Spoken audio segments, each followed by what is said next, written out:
Hello friends, कैसे आप सभी लोग। स्वागत है आप सभी का हमारे यूट्यूब चैनल इंग्लिश लिटरेचर 247 में। This is Hanif and today I am going to discuss some very important questions based on a very famous short story that is the free Radio by Salman Rushdie. तो आज के क्वेश्चंस हमारे इसी short story पर based होंगे।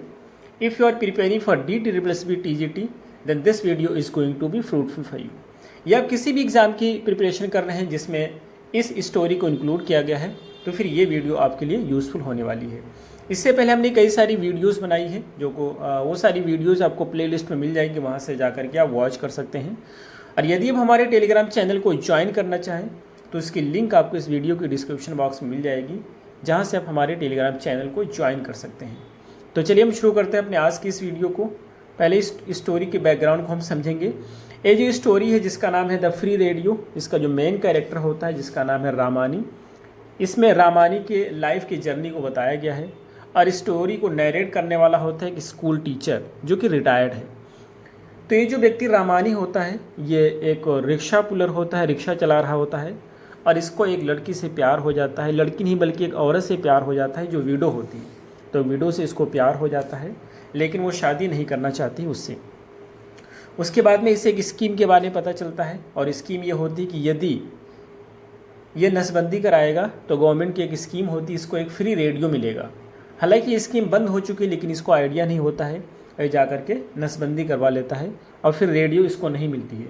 जब ये नसबंदी करा लेता है तो उसके बाद में जो विडो होती है वो भी इससे शादी कर देती है ताकि इसको फाइनेंशियल सपोर्ट मिल जाए। और जब किसको रेडियो नहीं मिलती ही तो ये व्यक्ति चला जाता है मुंबई जा कर के वहाँ एक्टर बनता है। तो यही इस स्टोरी में डिस्क्राइब किया गया है। अब हम शुरू करते हैं अपने क्वेश्चंस को।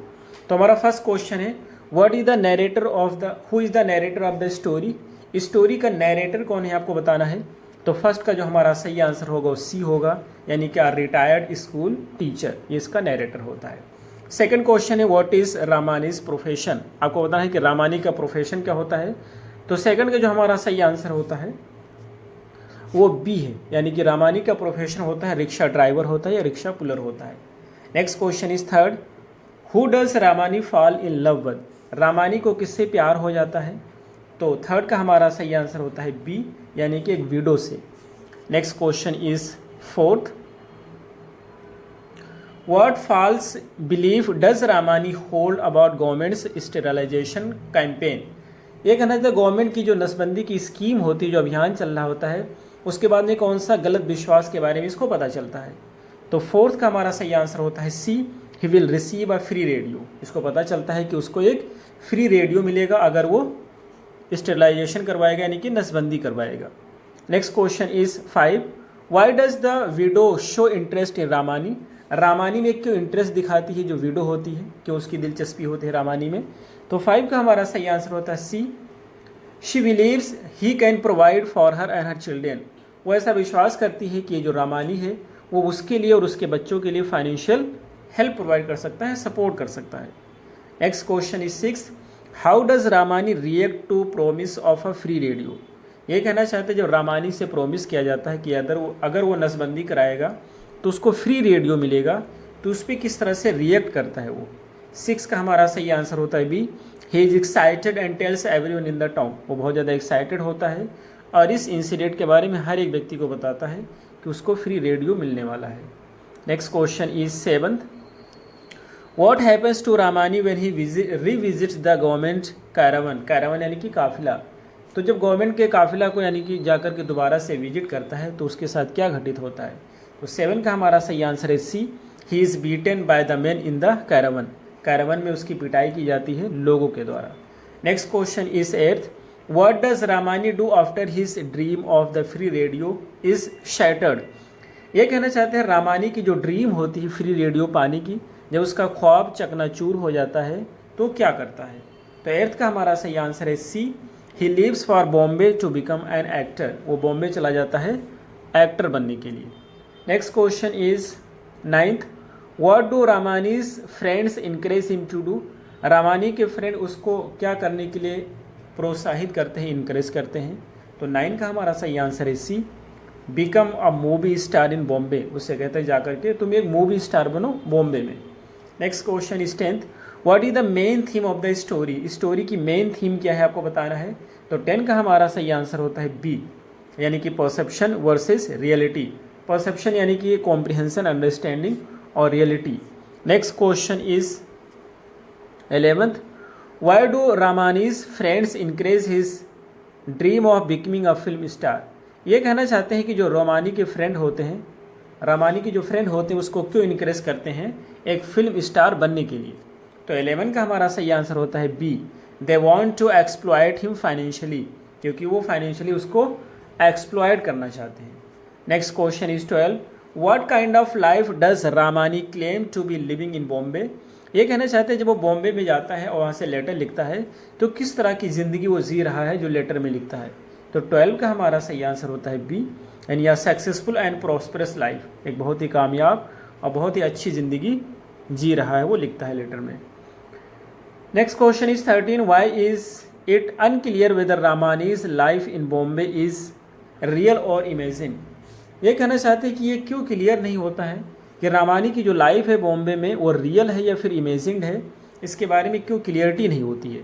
तो 13 का हमारा सही आंसर होता है बी, यानी कि he can not right so someone else rights the letters for him, क्योंकि वो व्यक्ति पढ़ा लिखा नहीं होता है तो लिख नहीं पाता है, इस वजह से कोई दूसरा व्यक्ति उसके लेटर को लिखता है, और इस वजह से ये विश्वास करना मुश्किल होता है कि वो जो लिख रहा है वो सही लिख रहा है।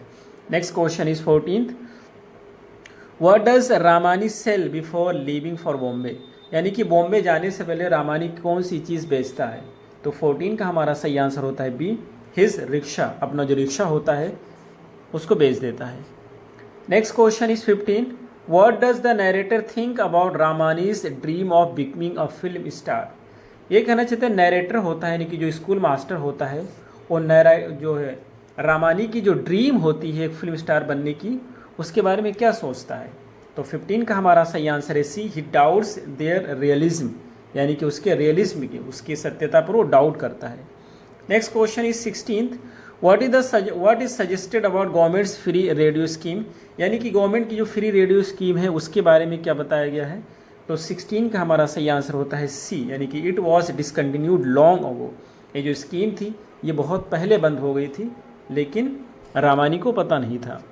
Next question is 17th, how does the story highlight the difference between perception and reality.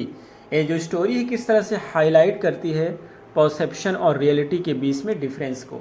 17 का हमारा सही आंसर है first, by showing Ramani's fantasies compare to what actually happens, यानी इसमें कंपेयर किया गया रामानी की फैंटेसीज को, फैंटेसीज यानी कि इमेजिनेशन को, कल्पना को, रियलिटी से। Next question is 18th, how does the town react to Ramani's announcement about the radio. ये कहना चाहते हैं कि जब रामानी अनाउंसमेंट करता है रेडियो के बारे में कि उसको रेडियो मिलने वाली है, तो टाउन के लोग किस तरह से रिएक्ट करते हैं। तो 18 का हमारा सही आंसर है B, they are sceptical and mostly ignore him, यानी कि वो लोग डाउट करते हैं और उसे इग्नोर करते हैं। Next question is 19th, what does Ramani's mimicry of holding a radio signify, यानी कि रामानी मिमिक्री करता है कि उसको रेडियो मिल गई है, तो ये किस चीज़ को सिग्निफाई करता है। 19 का हमारा सही आंसर होता है बी, यानी his desire to prove his fantasy to others, अपनी उसकी जो डिज़ायर होती है फैंटेसी को प्रूव करने की दूसरों के सामने। Next question is 20, what does the ending of the story suggest about Ramani's future. ये कहना चाहते हैं स्टोरी की जो एंडिंग होती है और रामानी की फ्यूचर के बारे में क्या सजेस्ट करती है। तो 20 का हमारा सही आंसर होता है C, he will continue living in his fantasy world, यानी कि वो अपनी फैंसी दुनिया में रहता रहेगा। Next question is 21, how does the widow manipulate Ramani's feeling. ये जो विडो होती है और रामानी की फीलिंग को किस तरह से मैनिपुलेट करती है। तो 21 का हमारा सही आंसर होता है B, by praising his appearance and comparing him to Lord Krishna, यानी कि उसके अपीयरेंस की प्रशंसा करती है और उसको लॉर्ड कृष्णा से कंपेयर करती है। Next question is 22, what does the caravan symbolise in the story. Story में जो कैरावन होता है किस चीज़ को सिम्बोलाइज करते हैं। तो 22 का हमारा सही आंसर होता है बी, यानी कि the government's control and manipulation, government की कंट्रोल और मैनिपुलेशन को। Next question is 23, what role does the narrator play in the in Ramani's life, Ramani के लाइफ में जो नरेटर होता है वो कौन सा रोल प्ले करता है? तो 23 का हमारा सही आंसर होता है B, he acts as a guardian and adviser, और एक गार्जियन और एडवाइज़र के रूप में काम करता है। Next question is 24, why does the narrator disapprove of Ramani's relationship with the widow? ये कहना चाहते हैं जो नरेटर होता है उसको क्यों पसंद नहीं आता है रामानी का संबंध विडो के साथ में? तो 24 का हमारा सही आंसर होता है A, he believes she is using Ramani for her own benefit, उसको लगता है कि वो जो औरत है रामानी को अपने बेनिफिट के लिए यूज़ कर रही है। Next question is 25, what does Ramani's dream of receiving a radio represent? Ramani का जो ख्वाब होता है एक रेडियो को प्राप्त करने का, वो किस चीज़ को रिप्रेजेंट करता है? 25 का हमारा सही आंसर होता है ए, यानी his desire for social recognition and upward mobility, उसकी जो डिज़ायर होती है सामाजिक पहचान की और प्रोग्रेस की। Next question is 26, what is the significance of Ramani's mimicry of radio broadcast? Radio broadcast के लेकर के रामानी की जो मिमिक्री होती है उसका क्या सिग्निफिकेंस है? तो 26 का हमारा सही आंसर होता है B, it highlights his inability to distinguish between fantasy and reality, यानी कि उसकी इनएबिलिटी को हाईलाइट करता है कि वो फैंटेसी और रियलिटी में डिफरेंस नहीं कर पा रहा है। Next question is 27, why is the story set during the time of the state of emergency in India? ये जो स्टोरी है इसकी सेटिंग इंडिया में इमरजेंसी के समय में क्यों रखी गई है? तो 27 का हमारा सही आंसर होता है to create a backdrop of political tension and control. ये कहना चाहते हैं एक बैकड्रॉप क्रिएट करने के लिए, पॉलिटिकल टेंशन एंड कंट्रोल के बैकड्रॉप को क्रिएट करने के लिए। Next question is 28, what does Ramani ultimately sacrifice in his pursuit of his dream? ये कहना चाहते हैं रामानी जो होता है अपने ड्रीम को फॉलो करने के लिए कौन सी चीज़ की कुर्बानी करता है? तो 28 का हमारा सही आंसर होता है बी, यानी his rickshaw and means of livelihood, अपनी रिक्शा को और जो है जीवन यापन की जो चीज़ें होती हैं उसको कुर्बान करता है। तो ये रहे हमारे आज के क्वेश्चन, हमें उम्मीद है आपको ज़रूर समझ आए होंगे। फिर मिलते हैं अगली वीडियो में। Till then take care, have a good time.